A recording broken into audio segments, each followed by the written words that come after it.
Noche, bienvenidos de nuevo a nuestro programa Acción Positiva y gracias por seguir acá con nosotros tratando de contribuir a Guatemala, aportando ideas, tratando temas coyunturales de gran trascendencia para lo que es la vida nacional.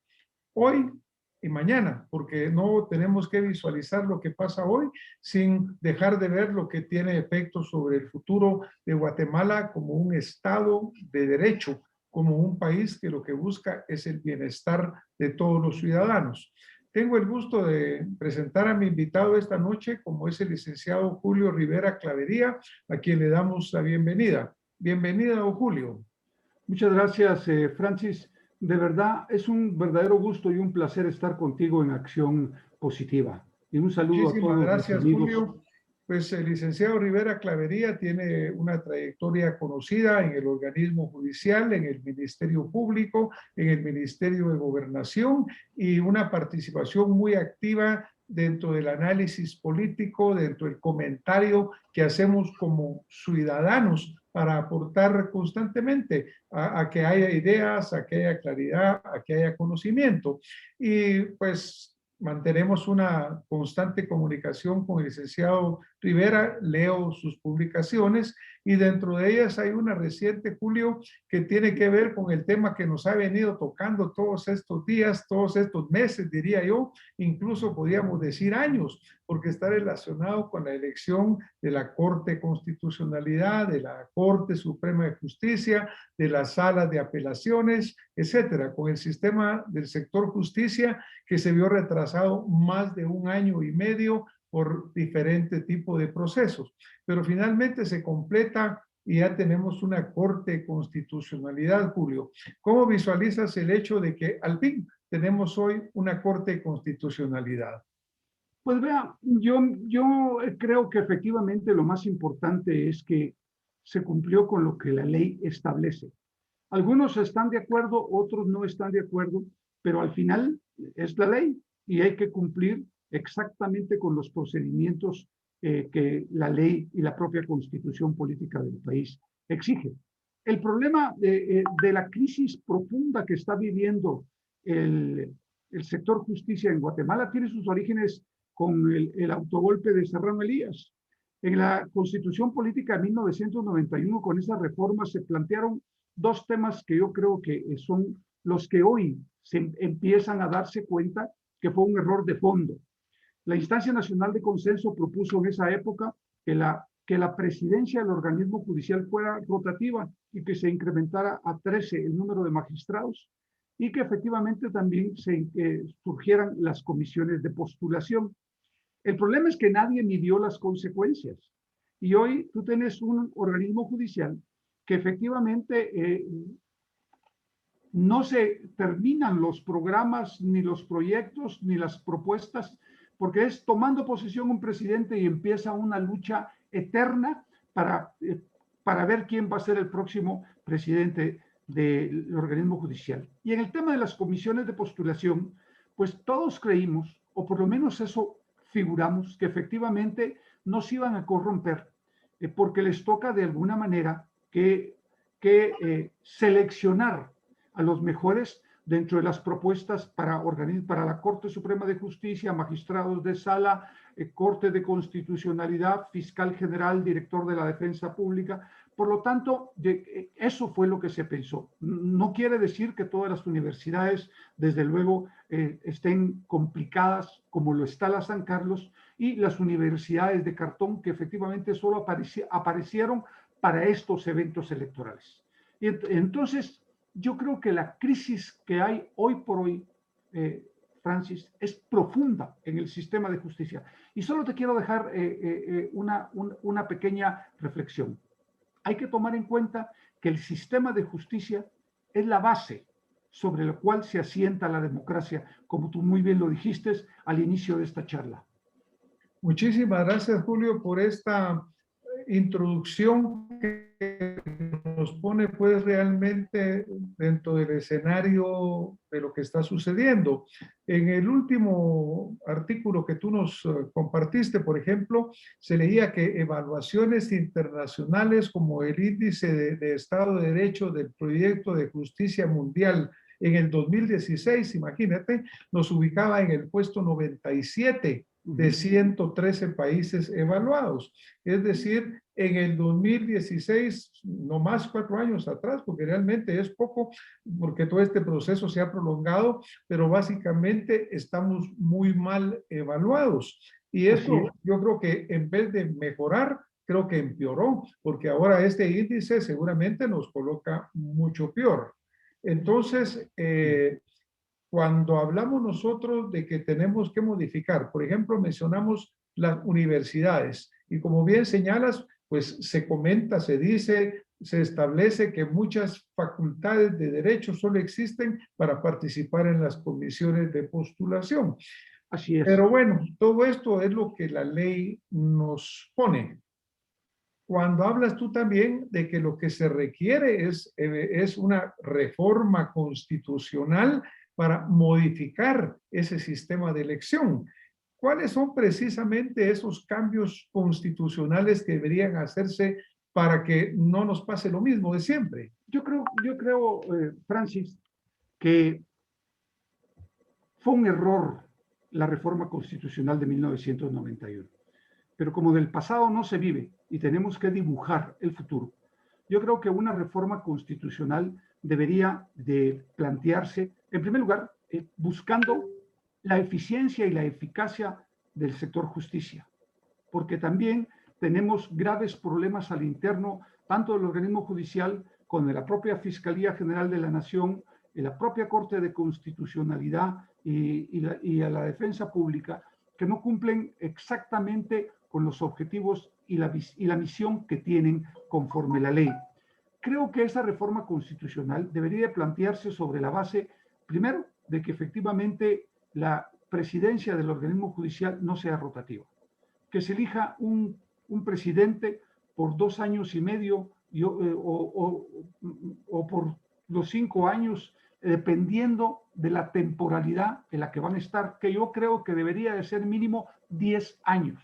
Esto aleja a los políticos y aleja a los grupos paralelos de la intención de pretender seguir manoseando el sector justicia. Los aleja totalmente porque una elección que se da cada 10 años ya no va a permitir que, por el caso de la Universidad de San Carlos, de la cual yo vengo, efectivamente se dediquen a los eventos electorales y no a la academia, que fue lo que sucedió. Entonces, primero la temporalidad. Digamos 10 años, magistrados de la Suprema, magistrados de salas, jueces,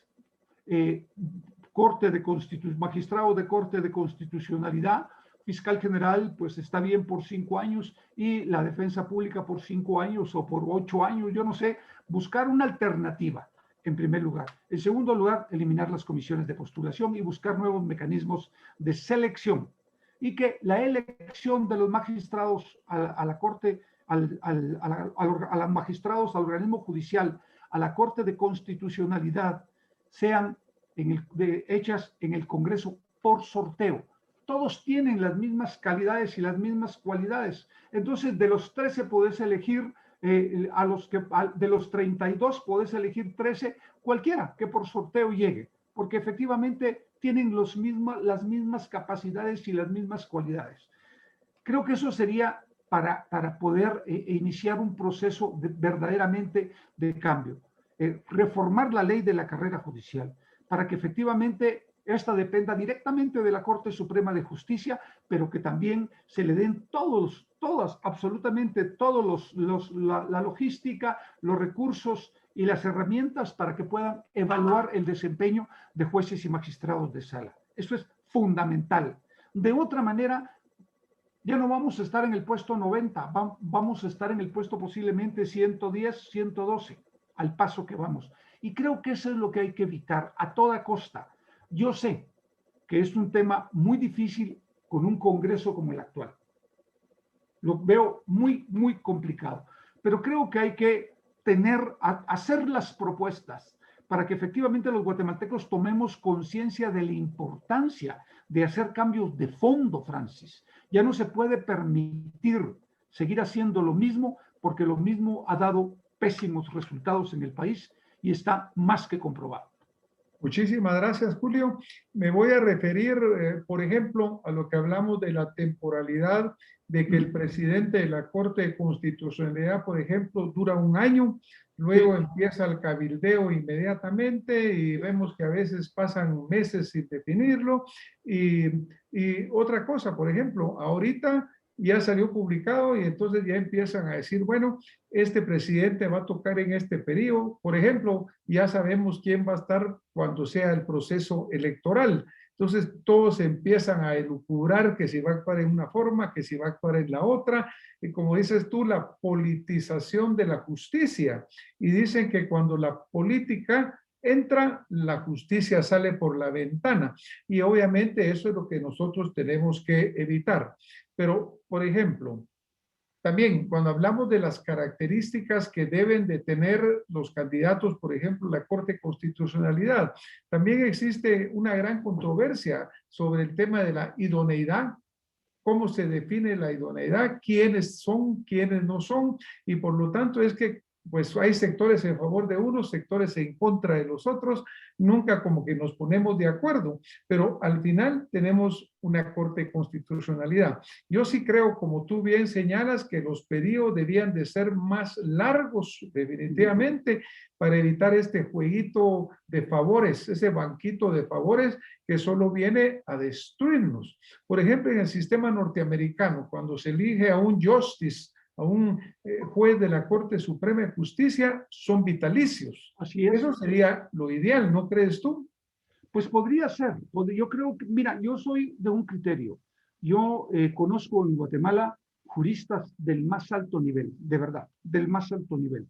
Creo que cuando se llame a una reforma constitucional, esta es la gente que tiene que ser convocada.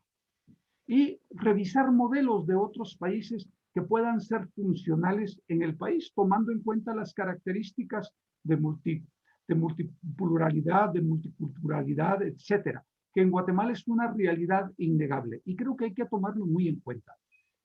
Por lo tanto, yo sí creo que hay los juristas, los mejores juristas que hay en Guatemala van a involucrarse si se les convoca. Y creo que podría hacerse algo muy importante para los años venideros. Mira, yo me recuerdo de 1985, cuando el doctor Edmundo Vázquez Martínez tomó posesión de la Corte Suprema de Justicia. Todo un jurista. Y la Corte Suprema de Justicia ha venido de más a menos, como la propia Corte de Constitucionalidad o como el propio Ministerio Público, es decir, porque efectivamente el esfuerzo que están haciendo no es suficiente para replantear todo este sistema que está sumamente corrompido y está muy debilitado. Y aquí hay algo que yo creo que es importante, Francis, mencionarlo. Es que aquí hay grupos de interés. Aquí hay grupos de interés. Aquí unos achacan a los otros ser la punta de lanza de la corrupción y los otros pareciera ser que son los buenos de la película. Eso no es cierto, eso es falso. En tanto con la gente del centro derecha o de la gente del centro izquierda que toman agendas para proponer a sus gentes, a los organismos de justicia del país, lo hacen con intereses muy específicos y lo sabemos absolutamente todos. Y eso es precisamente lo que hay que evitar. Ahí tienen que llegar juristas, tiene que llegar gente para la cual la Constitución y las leyes del país son lo más importante y son la base fundamental sobre la cual rigen su forma de pensar y sus resoluciones, no sobre la base de agendas políticas de grupos o presiones internacionales, que también se ha visto. Yo ahí coincido completamente contigo, porque y ahí es lo que hay que reformar, porque pues en un año o en 5 años Los que quieren reelegirse, por ejemplo, tratan de quedar bien con quienes los pueden elegir. Es En el correcto. caso de los Estados Unidos, por ejemplo, cuando uno de estos justices es nombrado, aunque sea, por ejemplo, el presidente Trump nombró a una jueza antes de retirarse en medio de una controversia, pero esta persona ya no tiene un lazo o un compromiso con el presidente Trump porque es nombrada vitaliciamente, y lo mismo debería ser acá. Pero aquí cada 5 años se están cabildeando de nuevo porque se quieren reelegir, porque, en fin, etcétera. Ese cambio sería fundamental. Luego, yo sí creo que, por ejemplo, el Consejo Superior Universitario que participa en esta elección, yo, de acuerdo contigo, debería estar dedicado a la academia. Ya vimos todo lo que ha pasado en esta elección. El señor rector pues está enfrentando proceso legal, un ex rector también, lo que nos dice, miren, aquí toda esta cuestión se ha politizado y nos desvía a nuestra Universidad de San Carlos de Guatemala, de la cual yo también soy orgullosamente graduado, nos quita realmente donde debería estar, ¿verdad? Así que yo creo que esos cambios sí son bien importantes, Julio. Y yo creo que en el tema de la Universidad de San Carlos tocaste un tema de fondo. Yo creo que la Universidad de San Carlos necesita, pero necesita de urgencia nacional un replanteamiento de fondo. La universidad tiene que tomar un papel preponderante en la academia, como todas las universidades populares del mundo. Tiene que tomar y retomar el papel que le corresponde en la sociedad guatemalteca. Y creo que en ese sentido le haríamos mucho bien si logramos sacar a la Universidad de San Carlos de todas esas comisiones y puestos en los que participa, que no se beneficia en absolutamente nada, y lo único que se ha logrado hacer al interno de la propia universidad es llevar mafias y corrupción. Y eso es una realidad innegable. Es por eso que también la reforma debería de llegar a la Universidad de San Carlos, no para tocar el tema de su autonomía, eso nunca. Debe ser respetada su autonomía, pero sí la forma de su organización que data del siglo XIX. No puede ser posible. Estamos en el siglo XXI y es otra cosa. Y ahí sí, entonces, pensar en que la academia debe ser parte esencial de la Universidad de San Carlos. Y regresando al tema de la justicia, yo comparto tu criterio. Yo creo que en Guatemala pues no lo podríamos hacer tal vez vitalicio, pero estamos pensando en 12 años, 15 años y hacer los relevos cada 7 años y medio o cada 8 años, yo no sé, buscar una alternativa que impida precisamente que la academia se politice, que impida que los partidos políticos decidan quién va, quién no va, porque debería ser por sorteo, como te lo dije. Y por último, que los grupos paralelos tampoco, o las mafias, mejor dicho, no tengan ninguna participación en el tema de la justicia. La justicia sirve efectivamente para que los pueblos se desarrollen, Francis. Cualquier país medianamente desarrollado tiene un sistema de justicia sumamente fortalecido. Gracias, Julio. Incluso, por ejemplo, vemos que otro de los electores de este proceso, la presidencia de la República, hemos visto públicamente un enfrentamiento, porque es un enfrentamiento entre los puntos de vista del señor presidente y del señor vicepresidente, en los cuales estamos viendo que se señala que no se siguió el debido proceso. Por otro lado, la contraparte dice que sí, pero pues todo un proceso contaminado por intereses que están muy abajo de lo que es el interés principal de la patria. Yo pienso que cuando un juez llega a ser nombrado, prácticamente debería tener la libertad de aplicar la justicia pronta, cumplida y objetiva, ¿verdad, Julio? Sin dejar de servir a intereses que realmente los comprometen al llegar ahí a que le sirvan a un lado o al otro. Y mientras exista esta presión de que hay quien lo elige y a quien le debe el haber sido electo en un momento determinado y que puede ser valioso para ser reelecto, pues eso obviamente lo complica, ¿verdad, Julio? Fíjate que yo estaba leyendo un libro muy recientemente que se llama ¿Cómo mueren las democracias? Yo te lo voy a poner ahí, que es de Steven Devinsky y de Daniel Ziblatt. Y ellos hablan de ese Estado de Derecho. Uno de los pilares fundamentales es una justicia objetiva, independiente, no sujeta a ninguno de los otros poderes del Estado. Mientras más se corrompe, mientras más se debilita el pilar justicia en un Estado de Derecho, pasa lo que nos está pasando en Guatemala, ¿no crees tú? Así es, y tú lo dijiste, mira, te voy a poner el mismo ejemplo que tú dijiste. El presidente Trump elige a una juez, una juez, una magistrada para la Corte Suprema de Justicia norteamericana que le parecía correcta, la aprueba el Congreso, el Senado, y esa señora se desliga del presidente Trump. Ella ella es una profesional del derecho, ella cumple con responder a los intereses del país conforme la justicia lo demanda. Y eso es lo que debería de suceder en Guatemala. Pero en Guatemala, como tenés que reelegir cada 5 años, entonces todo mundo lo que trata es de quedar bien con las autoridades o con los grupos paralelos que son los que financian las campañas previas para que efectivamente puedan reelegirse.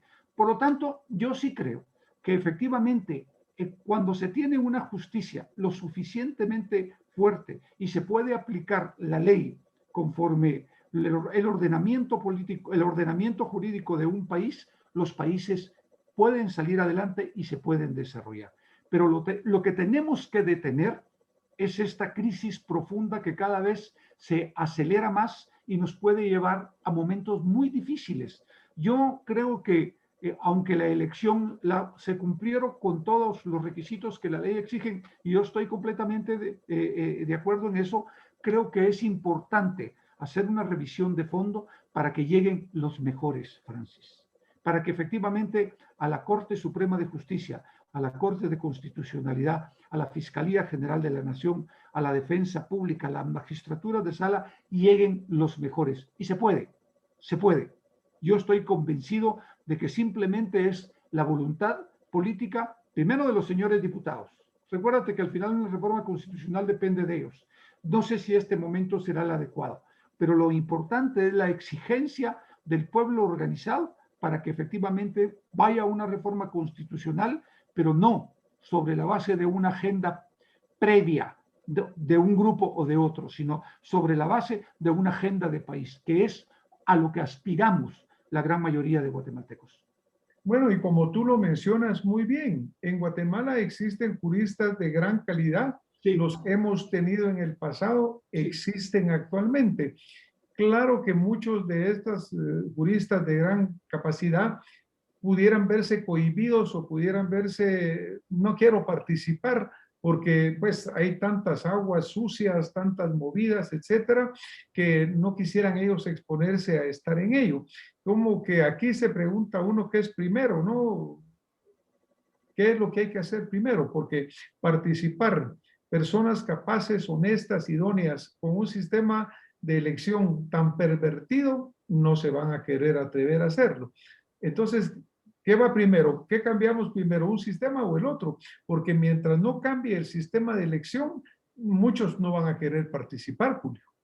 Pero yo creo que podemos cambiar ese sistema de elección. Mira, yo insisto, si el pueblo exige que efectivamente vayamos a una reforma constitucional que sea una agenda de país, que no sea una agenda de grupitos ni que representen intereses de transnacionales o otros que forman intereses particulares en Guatemala, creo yo que el país se puede lograr una reforma que beneficie al país. Y yo estoy seguro que esta es una de las salidas, es una de las salidas, porque efectivamente nadie en el mundo va a venir a invertir en un país en donde la justicia simple y sencillamente se regatea, se compra, no se aplica.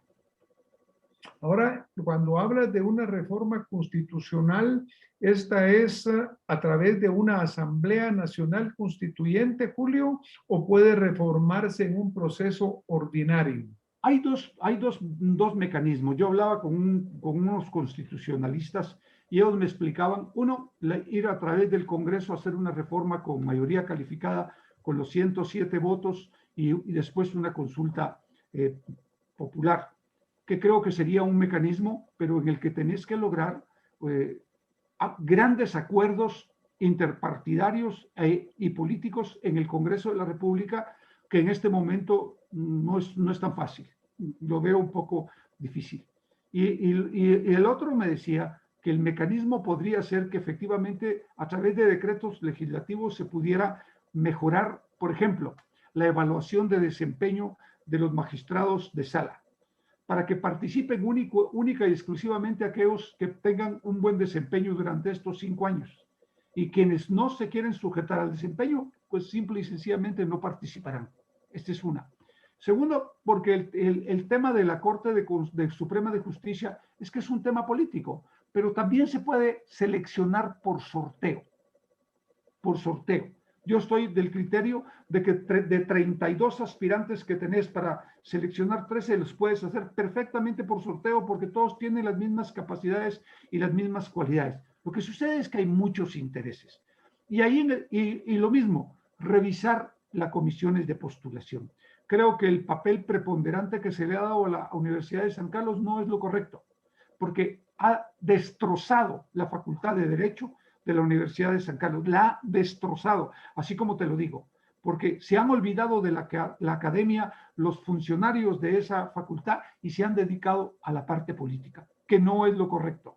Entonces creo que hay que revisar cómo se integrarían las comisiones de postulación con universidades, tampoco de cartón, sino que con las universidades que tenemos, que son representativas del estudiantado y del país, y que tienen un nivel que efectivamente es reconocido en lo nacional y en lo internacional.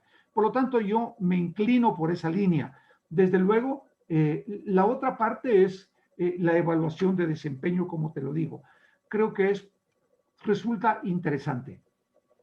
Muchísimas gracias, Julio. Pues vamos a tener que ir ya terminando este programa por razones de tiempo.